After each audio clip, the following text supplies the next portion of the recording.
Shalom Bapak Ibu, saudara sekalian terkasih, di dalam nama Tuhan Yesus Kristus, apa kabar? Puji Tuhan, di sore hari ini kita kembali dapat berjumpa dalam program belajar bareng Kitab Kejadian. Mari sebelum kita belajar firman Tuhan lebih lagi, kita bersama-sama berdoa.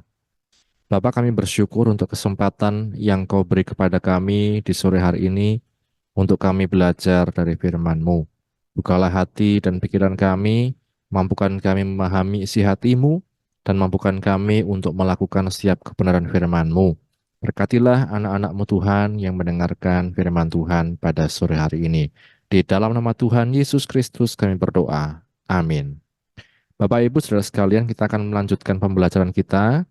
Kita masih di dalam satu tema besar dari Kitab Kejadian.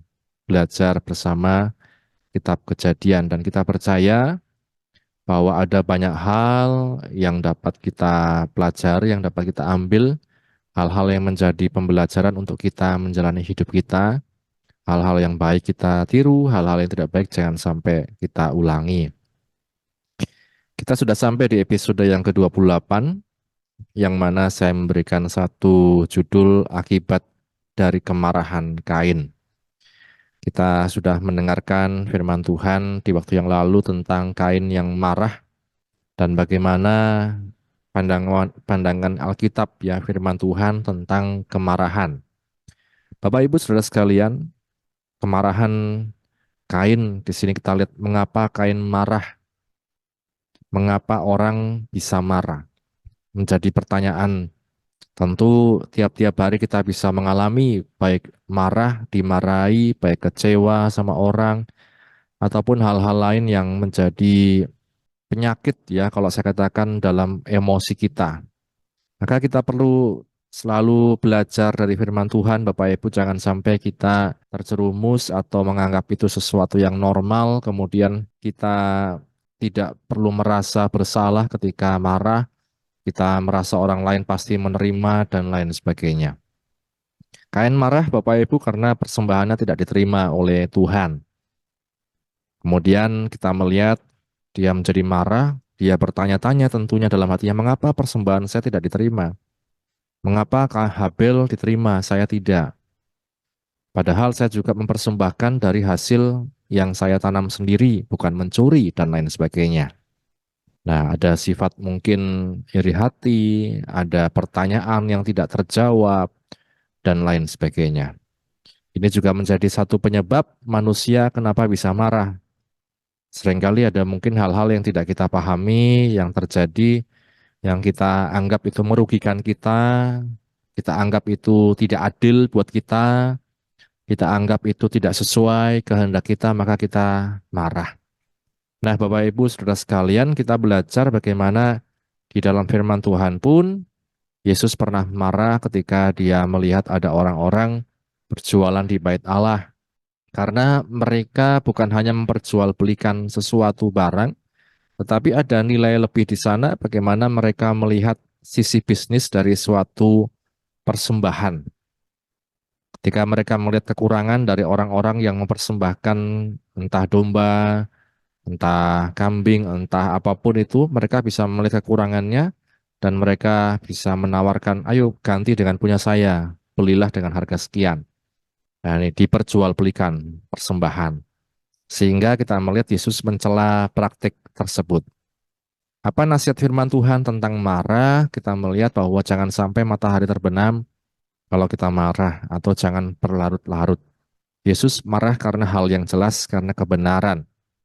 Dan dia lurus, ya tegak lurus dengan kebenaran, maka dia marah ketika kebenaran itu mulai disimpangkan. Kita pun Bapak Ibu Saudara sekalian tentu bisa marah ketika ada hal-hal yang tidak sesuai dengan kehendak kita. Namun jangan sampai kita marahnya membabi buta, tidak mendengarkan terlebih dahulu penjelasan dari orang, kemudian merugikan orang, dan lain sebagainya. Firman Tuhan katakan juga dalam Efesus ya, jangan sampai matahari terbenam sebelum padam amarahmu, khususnya untuk kehidupan rumah tangga misalnya. Jangan sampai kita tidur dengan kondisi tidak berdamai satu sama yang lain, akan sangat tidak enak. Nah, Bapak Ibu Saudara sekalian, kita melihat akibat dari kemarahan Kain. Habil mati, ada hukuman Tuhan dan juga ancaman dari manusia kepada Kain. Kita lihat bersama-sama ayatnya, kita masih di Kejadian, Kejadian pasal yang keempat. Mari sama-sama kita buka.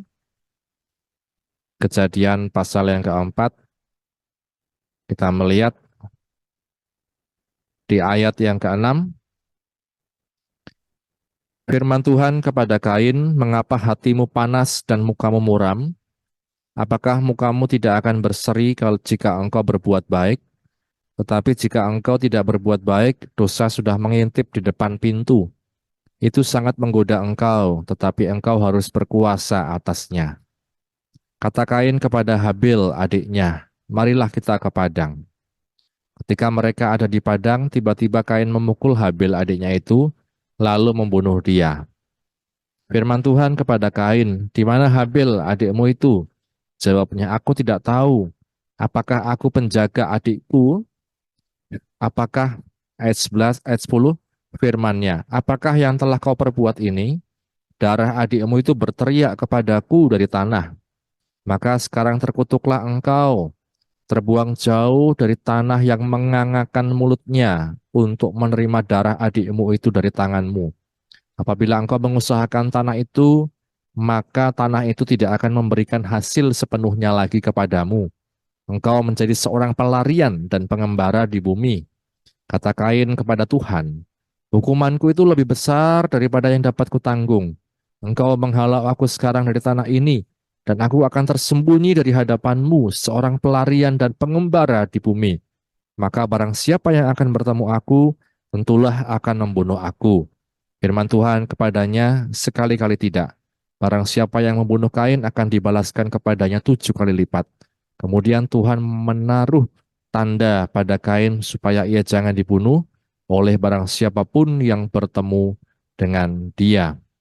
Ayat 16, lalu Kain pergi dari hadapan Tuhan dan ia menetap di tanah Nod di sebelah timur Eden. Ya, berbahagia setiap kita yang baca, mendengar, dan juga yang melakukan firman Tuhan. Bapak Ibu Saudara sekalian, kita melihat tentu ada berbagai macam akibat buruk ketika kita melampiaskan emosi, ketika kita tidak mengontrol diri, ketika kita terjerumus pada pengaruh si jahat, ya misalnya.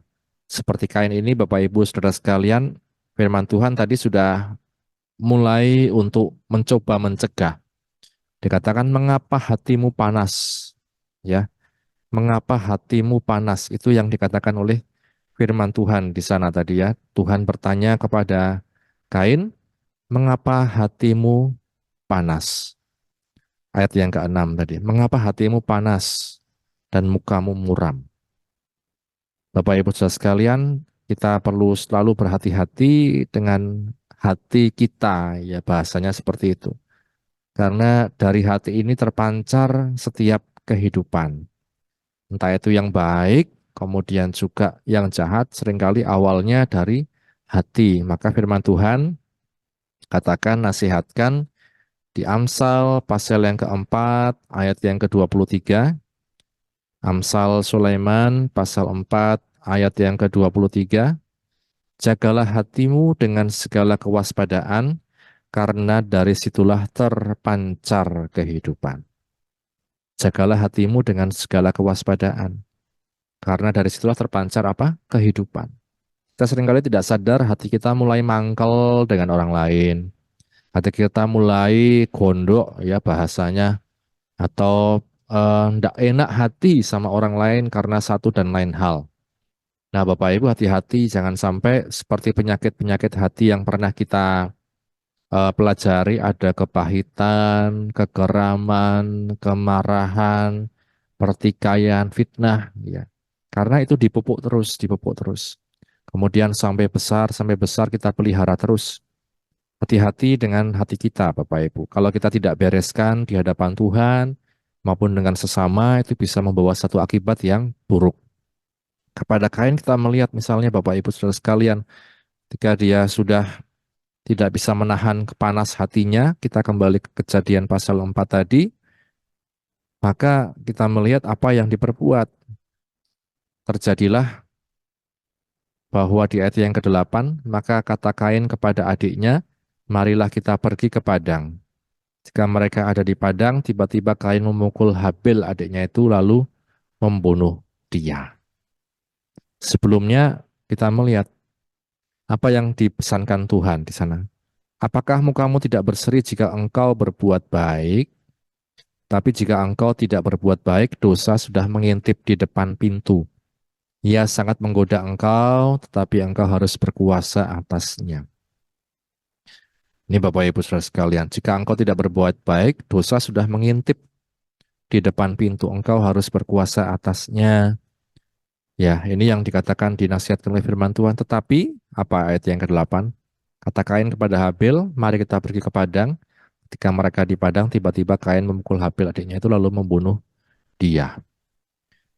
Kita lihat Bapak Ibu Saudara sekalian, Tuhan sudah memberikan satu peringatan, berkuasalah atas hatimu, dalam arti emosimu. Jangan itu terus kemudian dituruti begitu saja. Kita mungkin seringkali juga bisa mengalami hal seperti ini Bapak Ibu. Ada godaan dosa, kemudian kita melihat kita punya pilihan antara menurutinya atau tidak melakukan dosa. Disinilah Kain kita melihat Bapak Ibu, dia justru kemudian mengajak adiknya ke padang.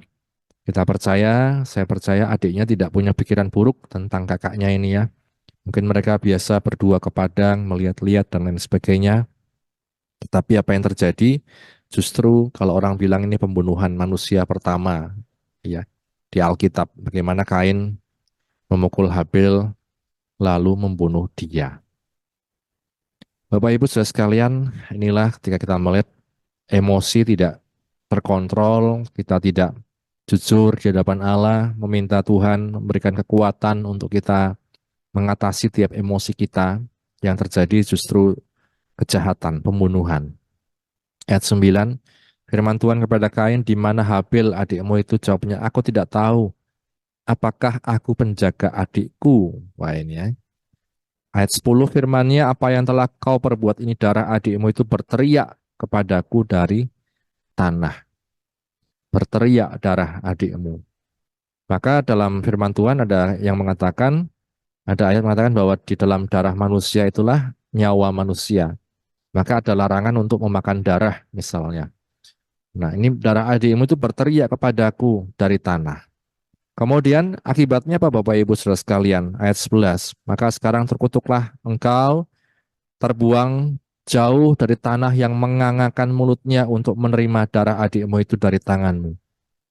Apabila engkau mengusahakan tanah itu, maka tanah itu tidak akan memberikan hasil sepenuhnya lagi kepadamu. Engkau menjadi seorang pelarian dan pengembara di bumi. Hukumannya kita lihat Bapak Ibu, akibatnya tanah tidak lagi memberikan hasil sepenuhnya. Kain menjadi seorang pelarian, menjadi seorang pengembara di bumi ini. Kita lihat di sini bagaimana akibat dari sebuah peristiwa atau perbuatan yang dilakukan oleh Kain. Tanah berhubungan dengan tanah, karena darah adiknya tertumpah di tanah, maka dikatakan tanah itu tidak akan memberikan hasil sepenuhnya lagi kepadamu.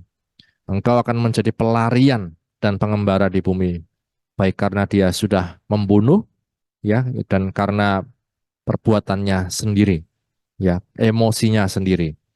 Ayat 13, kata Kain kepada Tuhan, hukumanku itu lebih besar daripada yang dapat kutanggung. Engkau menghalau aku sekarang di tanah ini, dan aku akan tersembunyi dari hadapanmu, seorang pelarian dan pengembara di bumi. Maka barang siapa akan bertemu dengan aku, tentulah akan membunuh aku. Ada ancaman manusia, Bapak Ibu. Kain merasa dalam hatinya bahwa ketika dia sudah setelah membunuh Habil, orang kemudian akan mengejar dia. Orang akan menuntut balas atas kejadian tersebut. Ini Bapak Ibu, ada kematian Habil, ada hukuman Tuhan, ada ancaman manusia akibat dari suatu kemarahan, emosi yang tidak terkontrol. Maka Bapak Ibu saudara sekalian, kita perlu yang pertama jika menghadapi berbagai macam peristiwa ini, berdamai dengan diri sendiri. Dalam arti seperti apa? Kita belajar mengetahui bagaimana potensi kemarahan, ya, kemudian mengelola hal tersebut di dalam diri kita. Saya pun bisa marah, Bapak Ibu. Ada potensi kemarahan-kemarahan dari hal-hal yang kecil sampai hal-hal yang besar, tak karena perilaku orang lain, dan lain sebagainya. Kita ketahui, kita kelola potensinya, kemarahan tersebut. Jangan sampai meledak. Nah, seringkali orang sudah tahu potensi marahnya, tapi tidak bisa mengelolanya, Bapak Ibu saudara sekalian. Maka kadang bisa sampai meledak. Atau orang kadang seperti bayi itu ya, belum tahu cara mengekspresikan emosinya yang bisa hanya nangis, hanya bingung, hanya berteriak-teriak, ya ada yang sampai tantrum dan lain sebagainya. Karena dia bingung bagaimana mengekspresikan emosinya atau mengelola emosinya, menata emosinya. Nah, Bapak Ibu, tentu kita kalau orang katakan punya tombol merah ya, red button sendiri-sendiri. Yang mana kalau itu dipencet bisa membuat emosi. Orang kalau disinggung misalnya masalah harga diri, ya kalau itu disinggung, wah bisa marah. Orang disinggung masalah mungkin keluarga, wah bisa marah. Orang beda-beda Bapak Ibu, red button atau tombol merahnya. Nah, kita ketahui potensinya, kelola. Apakah dengan kekuatan kita sendiri? Tentu tidak bisa. Seringkali seperti kain jebol. Jebol Bapak Ibu, kita tahan-tahan jebol. Karena apa? Tidak mampu manusia. Menggambarkan bagaimana ketidakmampuan manusia untuk mengatur, mengendalikan dirinya sendiri. Maka saya katakan kita butuh dikatakan melibatkan Roh Kudus di dalam mengatur setiap kehidupan kita termasuk emosi-emosi kita. Kita baca Galatia 5 ayat 23. Di sana ada buah roh. Galatia 5 ayat yang ke-22 dan 23. Galatia 5 ayat 22 mulai, tetapi buah roh ialah kasih, sukacita, damai sejahtera, kesabaran, kemurahan, kebaikan, kesetiaan, kelemah lembutan, penguasaan diri. Tidak ada hukum yang menentang hal-hal itu. Nah, apa di sini Bapak Ibu? Ada satu hal yaitu kesabaran. Kesabaran dan apa? Kemurahan. Kemurahan salah satunya adalah murah hati untuk mengampuni orang lain. Kemudian ada apa lagi? Kelemah lembutan. Tidak sembrono. Penguasaan diri.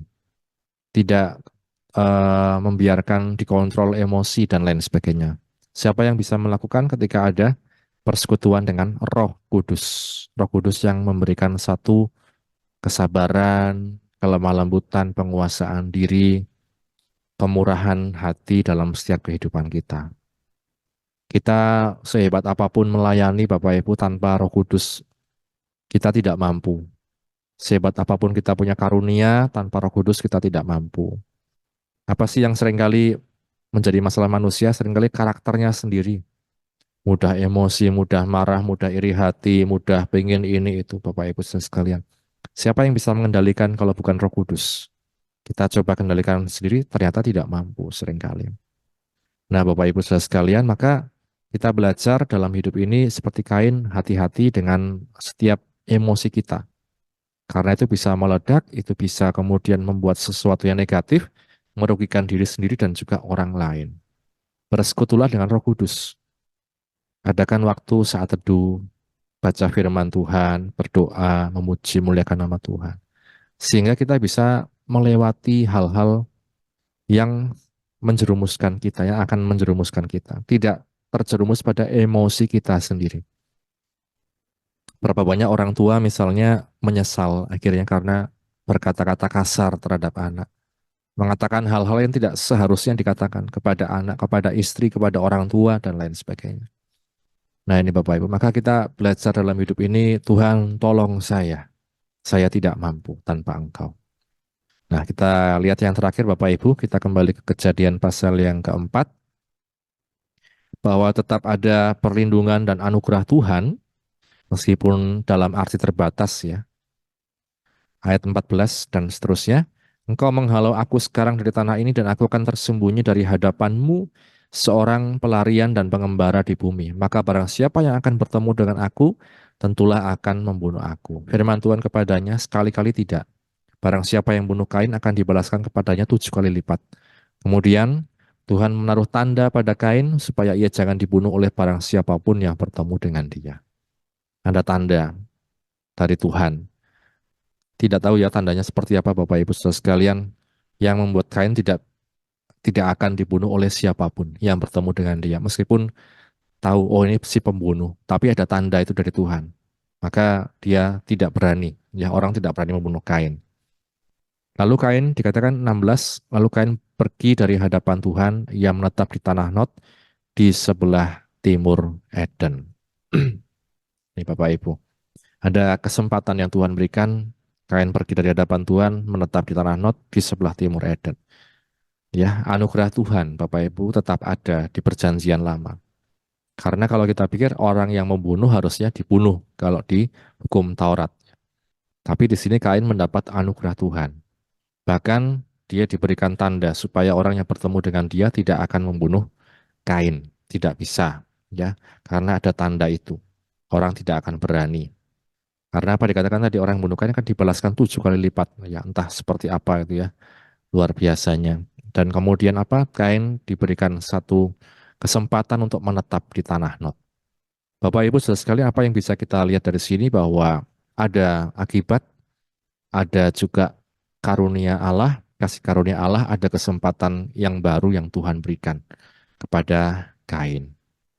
Kita pun demikian Bapak Ibu, masih dalam tema keselamatan bahwa kita manusia berdosa, kita bisa berbuat dosa, tetapi kita melihat hukuman Allah, segala hal yang ditanggungkan kepada manusia berdosa, ditanggung oleh Tuhan Yesus ketika dia disalib.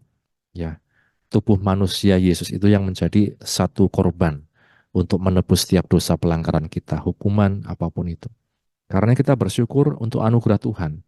Jangan justru kita mempermain-mainkan. Saya bayangkan seperti Kain, dia diberi tanda tidak boleh dibunuh oleh siapapun. Kalau dia bermain-main, dia akan membunuh orang lain. Ya, dia akan berbuat sesuka hati, lawang sudah ada tanda tersebut. Tapi saya percaya Kain mengerti anugerah Tuhan. Kain mengerti kesempatan yang Tuhan berikan. Dan Kain diberikan kesempatan itu dihargai, Bapak Ibu.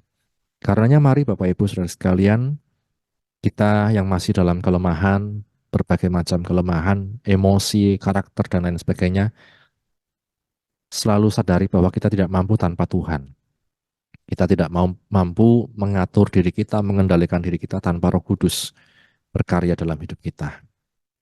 Dan biarlah kita selalu menghargai anugerah, kesempatan, kasih karunia yang Tuhan berikan dalam kehidupan kita hari lepas hari. Mari sama-sama kita berdoa. Bapa, kami bersyukur untuk kesempatan yang Kau beri kami mendapatkan anugerah keselamatan daripadamu. Kami mendapat firman-Mu Tuhan pada sore hari ini mengingatkan kami untuk berhati-hati dengan emosi kami, menjaga hati kami, supaya kami tidak keceplosan, tidak terlalu jauh bertindak Tuhan mengikuti emosi kami. Tapi kami mau untuk belajar merendahkan hati dengan terus bersekutu dengan Engkau Roh Kudus, belajar mengampuni, belajar berbuat baik kepada sesama, belajar sabar. Terima kasih Bapa untuk anugerah-Mu, kesempatan yang Kau berikan dalam kehidupan kami. Berkatilah anak-anak-Mu yang sudah mendengar firman-Mu dimanapun berada, dalam apapun yang dipergumulkan Engkau yang selalu menolong. Terima kasih Bapa, akhirnya kami tutup Tuhan program kami di sore hari ini hanya di dalam nama Tuhan Yesus Kristus kami berdoa, haleluya. Amin. Puji nama Tuhan, Tuhan Yesus memberkati kita sekalian. Amin.